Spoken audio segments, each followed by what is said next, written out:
Bon, aujourd'hui, je vais répondre à un commentaire. Mais avant, je vais vous montrer où je suis. Je suis... Et je ne serai pas tout seul, hein. On va répondre à un commentaire à deux. Voilà, ce lieu mythique, ce lieu incroyable, Oxygène. C'est Jomtien ou Pratamnak? Pratamnak. Ok, bon bah voilà, hein. Allez, on va attaquer la vidéo. Alors, le commentaire, c'est de Menima3191. Tu pourrais faire une vidéo sur la méritocratie, les dons et le déterminisme social. Genre, est-ce que tu penses que le talent, c'est surtout inné ou que tout le monde peut réussir avec les bonnes conditions? Déjà, je te laisse te présenter. Vas-y, dis, qui es-tu? Alors moi, c'est Weko, 33 ans. Je viens d'arriver sur la Thaïlande. Là, ça fait quelques mois, je viens de m'installer ici. Et je partage un peu toute mon histoire sur YouTube grâce à mon pote Tony qui m'a donné le virus de YouTube. Voilà qui je suis. Ok, parfait. Bon, tu connais déjà sa chaîne dans la description. Et on va répondre à la question. Il y en a d'autres hein, juste après, mais est-ce que tu penses que tout le monde peut réussir avec les bonnes conditions ou tu penses que le talent, c'est surtout inné? Le talent, oui. Je trouve que c'est inné, mais aussi il faut du travail. En fait, c'est comme dans un jeu vidéo, tu vois. Tout le monde naît avec des stats. Genre lui, il va mettre ça en beauté, ça en truc, ça en truc, ça en truc. On a tous des... Et on n'a pas les mêmes stats. Tout le monde naît avec des stats différentes. Donc il y a des gens qui vont avoir des facilités, par exemple à faire du YouTube. Il y a des gens qui vont avoir plus de facilités. Mais si toi, tu es nul en YouTube et que tu travailles 10 fois plus que le mec qui a ça inné, mais qui fait ça de tout un temps, tu pourras même devenir meilleur que lui parce que tu as fourni plus d'efforts. Donc en gros, on a tous des stats, on a tous des avantages et des désavantages par rapport à tout le monde, mais le travail, il va toujours prédominer, quoi. C'est le travail, quoi. En dehors des stats, il y a aussi les armes qu'on a. Tu vois, il y a des gens qui vont naître avec des épées, d'autres des lance-pierres, d'autres des guns, d'autres ils seront à poil, ils vont tout acquérir au fur et à mesure de leurs expériences. Mais ouais, le talent c'est inné, hein. Toi et moi on a des talents différents. Là tout de suite pour toi, ce serait quoi ton talent? T'es né avec quoi? Peut-être... Et pendant que tu réponds, je réfléchis aussi à c'est quoi mon talent? Je suis né avec quoi moi? Moi, j'arrive bien à sentir les gens. J'ai un bon instinct. Et ça, c'est clairement, ça m'aide beaucoup tous les jours dans la vie, quoi. Donc, ce serait ça mon talent inné que j'ai. J'ai rien fait pour l'avoir. Je sais même pas si on peut le travailler, pour être honnête avec vous. Enfin, sûrement, je pense. Bah, il y a une question d'intelligence émotionnelle. Ouais. Mais je ressens bien les gens, en fait. Et voilà, ça m'aide énormément, quoi. Ça t'a amené quoi? Bah, c'est les rencontres, du coup. Dès que je sens quelqu'un, il est un peu mauvais ou il a la mauvaise énergie, salut. Et du coup, c'est énorme comme gain d'énergie. Par exemple, s'il y a une meuf qui m'intéresse, mais je vois elle n'est pas du tout intéressée par moi, ça aussi, c'est next. Et je vous encourage grave de faire pareil. Si on ne vous redonne pas votre énergie, ça sert à rien de continuer, hein. Vous allez trouver une autre personne avec qui ça va être tellement incroyable et tout que ça sert à rien de s'épuiser sur des gens qui n'ont aucun intérêt pour vous. Du coup, en fait, là, ça va partir sur une putain de discussion en se servant des questions qui sont là. Du coup, là, si on reste un petit peu sur le domaine des femmes, un peu de la séduction, tu vois, les vidéos sur Internet qu'on peut voir. Ouais. Toi, tu penses quoi? Il faudrait attaquer tout ce qui bouge jusqu'à trouver la bonne ou tu parles comme ça, peu importe qui avec tout le monde, et dès que tu sens il y a un truc, voilà. Attaquer tout ce qui bouge, ça va être très bon pour toi. Ça veut dire que ça va te permettre de te développer de fou. Donc ça sera toujours bien de le faire. De toute façon, l'action c'est toujours positif, dans tous les cas. Mais moi je trouve que il y aurait une partie, moi ce qu'il faudrait faire, il faudrait attaquer tout ce qui bouge quand tu es vraiment jeune et que tu as besoin de prendre de l'expérience et tout. Et une fois que tu as compris un peu le game, et ben là non, là tu repères et tu essayes de voir et dès qu'il est... En fait, faut sauver le maximum d'énergie possible en fait, c'est ça. Donc dès que tu sens que ça, y a pas de match, tu sais que bah, tu quittes et tu vas à la prochaine. Bon, c'est ce que je ferais maintenant en tout cas. Je n'irai pas attaquer tout ce qui bouge, non. Mais dès que je vois une fille qui m'intéresse vraiment, il y a un petit regard et il y a un petit sourire ou un truc comme ça, et ben là je vais aller l'approcher. Si je vois il y a un match, bah voilà, on continue. Mais s'il y a pas de, ça se voit très bien. En plus les filles, elles nous donnent dit tout, hein, ça se voit très bien. Mais c'est notre ego qui, la plupart du temps, des mecs qui, la meuf elle nous donne aucun temps. Et les mecs sont là, ah, s'il te plaît, ouais, et ça fait 10 messages, ils sont vus sur Instagram, s'il te plaît, pourquoi? Et frère, les gars, s'il vous plaît, passez à autre chose. Hier, je lisais un tweet qui disait en gros, si les mecs voyaient quand une meuf était vraiment intéressée par eux et comment elle agissait envers eux, ils perdraient même pas leur temps avec des meufs qui les calculent pas. Bah oui, bien sûr. 100%. Moi, je suis grave d'accord, hein, parce que j'ai pu passer par ce côté-là, envoyer des messages, Non, moi aussi. insister Moi un peu, aussi. etc. Bien sûr, moi aussi. Là, comme j'en parlais dans une autre vidéo où je disais, ouais, je parlais avec une Philippine, connexion de ouf, etc. Et même pas qu'avec elle, je vois juste avec d'autres meufs, peu importe qui, tu vois. Dès que je sens il y a un petit truc et que c'est cool, c'est fluide, en fait, il n'y a même pas besoin de forcer. Il y a pas. Il n'y a même pas besoin de jeu de séduction, de Non, game ou je sais pas quoi. Il y n'y a a pas même pas besoin. Pas besoin. Et c'est pour ça que le jeu de séduction, ça a un effet pervers. C'est que l'effet pervers des trucs de coach de séduction, c'est que les mecs, ça devient juste une course à l'ego, à gérer le maximum de filles et ne même plus faire attention aux sentiments de la fille.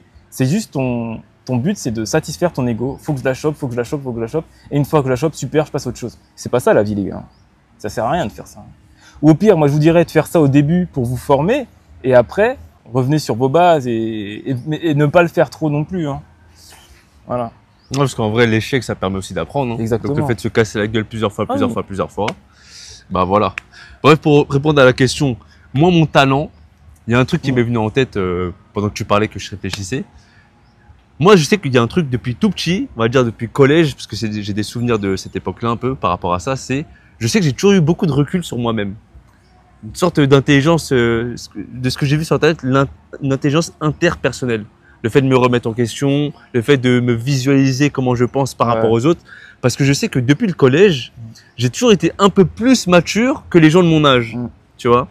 Et voilà, je pense que c'est un truc qui est inné en moi. Est-ce que je l'ai travaillé, je sais pas, peut-être en rencontrant des gens, en lisant des bouquins. Non. Je pense pas, hein. Franchement, quand c'est tôt comme ça, tu peux pas arriver à ce niveau-là aussi rapidement dans la vie. Donc c'est un talent inné. Et après, toi, sauf que toi, tu l'as cultivé. Ouais, voilà. C'est que tu es rentré vraiment dedans à 100%. D'ailleurs, c'est ce qu'il faut faire hein, la plupart du temps. C'est que si vous avez un talent inné et que vous travaillez dessus, par contre, voilà, quelqu'un qui veut faire la même chose que vous et va mettre la même intensité de travail ne vous rattrapera jamais, par contre. Et ça, c'est inégalitaire, mais c'est vrai. Donc ça veut dire que si lui, il a cette force en lui de base et qu'il travaille à fond dessus, tu le rattraperas pas. Bah c'est ça. Du coup, c'est ce qui fait la différence entre l'inné et l'acquis. Ouais, c'est ça. Si tu prends l'exemple, tu as des footballeurs, Messi, talent inné. Ronaldo, il a quand même ce talent, mais c'est pur travail, tu vois. Mais moi, pour moi, les deux, c'est des bosseurs. Il y a des gens qui disent Messi, il bosse, hein. Oui, je sais pas pourquoi il y a cette idée préconçue que Messi, il bosse pas, mais... Sauf que la différence avec les autres, c'est qu'il a ce talent, il y en a un sur combien des comme ça. Ouais, mais pour moi, les deux, c'est identique. Genre, pour moi, il n'y a pas un mec qui travaille plus... Si, comme Ronaldo, il bosse plus, quand même. Je sais pas, pour moi, ils travaillent tous, c'est tous des... Moi, je différencie vraiment les deux comme ça. C'est Messi, il travaille, mais il a vraiment ce talent, ce don de Dieu. Ronaldo a peut-être moins de talent, mais il travaille comme un acharné. Pour moi, ils sont tous les deux hyper talentueux, mais genre au même niveau, mais avec juste des aptitudes différentes encore. Genre Ronaldo, ça va être plus être le physique, ça va être plus, tu vois, des trucs différents. Et Messi, c'est vraiment l'intelligence de jeu. Ça veut dire qu'il a une vision innée. Il va voir directement, il sait où est tout le monde à tout moment. Et il sait, et ça, vraiment, tu peux pas. Et en plus de ça, il va travailler parce que si tu travailles pas, il serait pas devenu le meilleur joueur du monde. C'est ça. Si tu restes sur ça, tu vas devenir un bon joueur. Si tu donnes pas assez, faut quand même bosser. Hein. Bah ouais. Mais combien de personnes, si on reste dans le cadre du foot, ils ont ce talent, mais ils ont pas bossé. Tu prends des Balotelli, des Ben Arfa, ou d'autres, tu vois, ou même dans d'autres domaines, peu importe quoi. Il y a aussi l'éducation l'entourage. L'entourage, l'environnement. Parce que Balotelli, par exemple, c'est une dinguerie, l'entourage néfaste qu'il avait. Hein.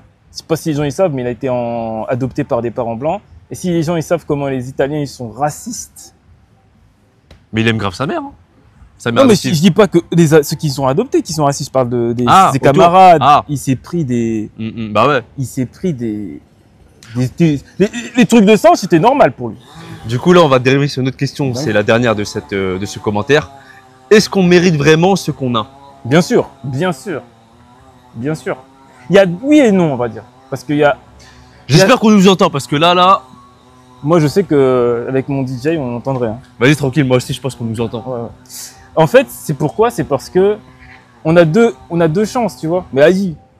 Ah, de toute façon, je crois qu'il faisait un mix de fruits. Vas-y, je couperai au montage, au pire. Mais non, mais c'est bon, on nous entend, Vas-y. Repose ta question. Est-ce qu'on mérite vraiment ce qu'on a? La seule différence qu'on a, ça va être la naissance. C'est-à-dire qu'il y a des gens qui vont naître dans des familles hyper fortunées, ils méritent pas plus que d'autres, toi, non. Il a rien fait pour être là. Quoi. Bah, tu vois, là, tu parles de la naissance. En fait, on choisit pas, comme Bah ouais. on en a parlé dans ta Ouais. vidéo. On Donc a ça- fait une vidéo ensemble, ce sera sur sa chaîne. Ça, pour moi, je dirais pas que ce bébé mérite d'être là. Tu vois. Bah non, il a rien fait pour être Bah, là. il a même pas choisi. Il a même pas choisi. Donc, En fait, c'est ça, il y a le côté où, parce qu'il parlait de déterminisme. Genre, en gros, c'est un peu le côté Naruto. Tu sais, quand il se tape contre Neji, ouais, moi je viens d'une famille royale, donc je suis destiné à de grandes choses. Mais en fait, si vous n'êtes pas dans les mêmes conditions, qu'est-ce qui t'empêche de toi-même développer des armes pour t'amener à, on va dire, changer ton destin, tu vois, et ne pas te... C'est quoi le mot déjà? T'apitoyer sur ton sort parce que, oh, je suis pas né dans une famille riche, ouais, ouais, hein, ouais, tu mais vois. ça, c'est le problème. C'est-à-dire que c'est pas parce que t'es. Après, c'est juste au niveau de la naissance que je te dis ce qui mérite. Après, 10 ans plus tard, ça va être une autre question. Et encore 20 ans plus tard, alors là, c'est encore une autre question. Parce que si le mec.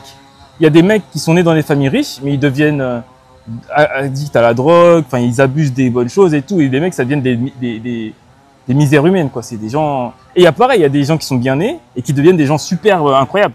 Et pareil dans les autres. Et là, voilà, pour moi, la méritocratie, ça va être plus dans ça. C'est une fois, on va dire, passer la vingtaine, la trentaine. Est-ce que tu mérites d'être là? Et bien là, pour moi, c'est complètement oui. Une fois que tu arrives à 30 ans, là, c'est moi, si je suis ici, c'est pas un hasard, c'est que j'ai bossé. La plupart des gens que je rencontre déjà qui sont ici, les mecs, c'est des bosseurs, quoi. C'est pas des mecs qui font rien. Voilà, quoi. Donc, ils méritent d'être là. Et c'est pour ça que si toi, t'as 40 ans, t'as 30 ans, t'as pas trop travaillé dans ta vie, quoi que ce soit, tu t'es jamais remis en question, tous ces trucs comme ça, eh ben oui, tu mérites d'être là. Surtout si tu pars de France. À part si t'as eu des maladies, bien sûr, il y a des trucs et tout comme ça. Mais si t'as vraiment pas d'excuses et que t'as rien fait de ta vie, bah, pourquoi tu mériterais de... Bah non. J'en parle en plus récemment dans une vidéo que j'ai fait, c'est le titre c'est Mentalité de fiotte, où justement je dis que bah en fait avant j'ai pu tu sais avoir ce côté où je me plaignais, je crachais sur les gens, je pointais du doigt, Ouais. et là aujourd'hui je me dis non, je suis responsable de ce que je fais, du coup les choix que je fais auront des conséquences, mais ces conséquences c'est la suite de mes choix tout simplement. Le truc, c'est qu'on n'accepte pas. Moi, il y a un truc qui m'a vraiment énormément aidé dans ma vie. Je crois que c'est l'aspect philosophique qui m'a le plus aidé, c'est le stoïcisme, qui m'a aidé à accepter le monde dans lequel on vit. Parce que tant que tu n'acceptes pas le monde dans lequel tu vis, tu vas toujours dire « Mais non, ça c'est pas juste, ça c'est ça, non. Tu n'as pas de contrôle. » En fait, ce que j'aime dans le stoïcisme, c'est que tu vas focus sur qu'est-ce que tu peux contrôler dans la vie. Il n'y a que toi. Il y a des gens, il y a des gens, ils vont faire des manifestations pour la Palestine. Ils vont te sauver, toi, si tu pars en guerre. T'en sais rien. Eh ben, au lieu de s'apitoyer sur le sort des autres, concentrez-vous sur vous-même. Aide-toi, comme tu dis, aide-toi toi et après tu pourras aider les autres. Aide-toi et le ciel t'aidera. Bah ouais, parce que ne pas accepter... En fait, le problème, c'est de l'accepter. Il y a trop de gens qui sont dans le déni et qui n'acceptent pas la réalité. Et ça, c'est horrible, parce que tant que tu n'as pas accepté la réalité, tu ne pourras pas progresser. Il faut constater, se questionner, on a toujours une phase de remise en question et tout dans la vie, accepter cette réalité et après jouer avec les cartes que tu as en main dans cette réalité et faire le maximum que tu peux pour réussir dans la vie. Je vais raconter une petite histoire, j'en ai parlé avec toi et l'autre personne l'autre jour. En gros, c'est l'histoire de deux mecs, deux frères. Ils ont vécu la même histoire avec leur daron. Il est batté, etc.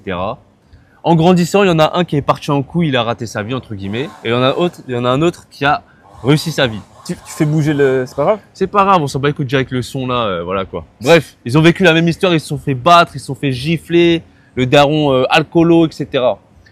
Il y a un frère, on lui demande, ouais, pourquoi ta vie elle est comme ça?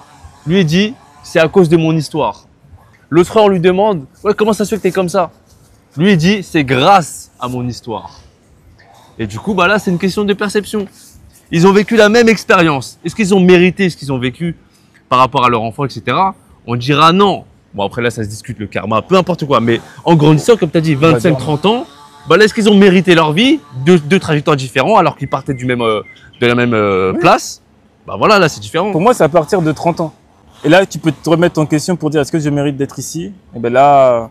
Est-ce que tu as eu un âge où tu as eu une prise de conscience? Moi, je sais que quand j'ai commencé à approcher les 30 ans, moi, c'est à 29 ans, mec, j'ai pété un câble. Bah pareil, 29 ans. Pareil? Bah oui, parce que c'était quand j'étais en Japon et j'y suis allé quand j'avais 29 ans. J'ai pété un... En fait, le Japon m'a mis... Ça me laisse tomber, le Japon. Ça t'a bout de boss. Ça m'a retourné et ça m'a... Surtout parce que moi, je pensais avant qu'on n'avait pas besoin d'argent. Je sais que c'est un peu abusé de dire ça, mais en gros, moi, avant, je pensais... Bah, en France, en fait, t'as tellement de droits, on t'aide tellement que tu te dis, bon, bah, ça va, j'ai pas trop besoin d'argent pour vivre une vie que je veux et tout. Mais au Japon, c'était tellement le contraire. Genre, si tu te bouges pas le cul, bah, t'as rien. Je voyais des gens de 80 ans, ils bossaient. Parce que là-bas, ils ont des problèmes de retraite et tout. Je voyais mon boss, comment il bossait. L'éthique de travail aussi. Parce qu'en France, franchement, j'étais en flemmard. Je bossais pas de ouf. J'étais un peu paresseux et tout. Mais au Japon, je me levais tous les jours à 8 heures. À 8 heures du matin, j'étais tous les jours sur le chantier, peintre bâtiment pendant 1 an. Mais ça m'a formé. C'était un peu mon armée à moi, tu vois ce que je veux dire. Comme je dis que je serais pour le service militaire, c'est en gros, je serais pour où il y a un endroit dans un lit, dans ta vie, faut que tu es discipliné. Genre, tu vas faire tout ce que le mec, il va te dire. Un mec qui a réussi, un mec qui a entrepris, et ben, il te prend sous son aile, il dit, fais ça, tu fais. Pas de questions posées. Tu fais. Et tu vis sous son aile et tout, tu essaies de prendre un peu de lui. On va dire, mon père japonais, il m'a transmis énormément de choses. Énormément de choses. Ça m'a retourné dans tous les sens, cette expérience. Donc là, après, quand je suis revenu du Japon, j'étais plus du tout le même. J'étais, ok, je suis comme ça, je veux ça, on va travailler. La figure masculine, Ouais. paternelle, Qui dans un manque cas. énormément dans cette société. Bah, c'est pour ça que ça part en couille, en fait. Oui, clairement. On n'a plus de figure paternelle fort. Et ça, c'est un gros problème. La crise de la La masculinité. crise, on est en plein dedans. C'est horrible. C'est horrible. Les dégâts qu'on a, que ça a sur la société, que ce soit sur les femmes, qui vont du coup, ils vont faire des trucs, faire OnlyFans, ils vont faire des trucs, non mais c'est bon. Il y a des pères maintenant qui disent, ah, vous m'acceptez ça, mais c'est bon. Parce que c'est l'homme qui met le cadre dans la vie, qui met des règles et qui dit non, on va pas là. La mère, elle va être, mais c'est bon, c'est bon. Elle va être plus dans, elles vont être plus comme ça c'est plus la féminité. Et il faut les deux. Et là, on est en train de perdre la masculinité, on est en train de perdre le cadre. Ça part à droite, ça part à gauche, ça va beaucoup trop loin dans tous les sens. Et du coup, on a ce qu'on mérite, encore une fois. C'est une belle conclusion. Il n'y a pas de... On va pas finir la vidéo ici. On va dans un mall, on va un peu plus de légèreté. Bon, en tout cas, c'était une belle question. Mettez des commentaires, hein. Voilà. Là, je suis en mode Thaïlande. En vrai, ici, j'ai envie de créer. Tu vois, j'ai envie de créer. Donc, mettez des commentaires. Alors, on va se mettre bien dans un mall. Ça veut tout dire. Hein. Bon, finalement, je finis la vidéo ici. Parce que j'ai pas envie de faire des grandes vidéos maintenant. Là, je trouve que c'est assez bien. Il y avait assez de matière. Je vais mettre la chaîne YouTube de mon gars Weko dans la description. Il a bientôt 1000 abonnés. Donc, voilà, allez checker ça. Et justement, il est dans mon groupe privé. Dans la barre d'infos aussi, tu trouveras mon groupe privé qui s'appelle Périr Amour. Si tu veux rencontrer des gens qui sont dans ton délire, avec qui tu peux vraiment avoir ce genre de discussion profonde, intelligente, inspirante, bref, parler de spiritualité, de business, de plein de trucs de la vie. Vraiment des gens qui sont dans ton délire. Check tout ça dans la barre d'infos, il y a toutes les informations. Merci, à la prochaine. D'ici là, paix, rire, amour.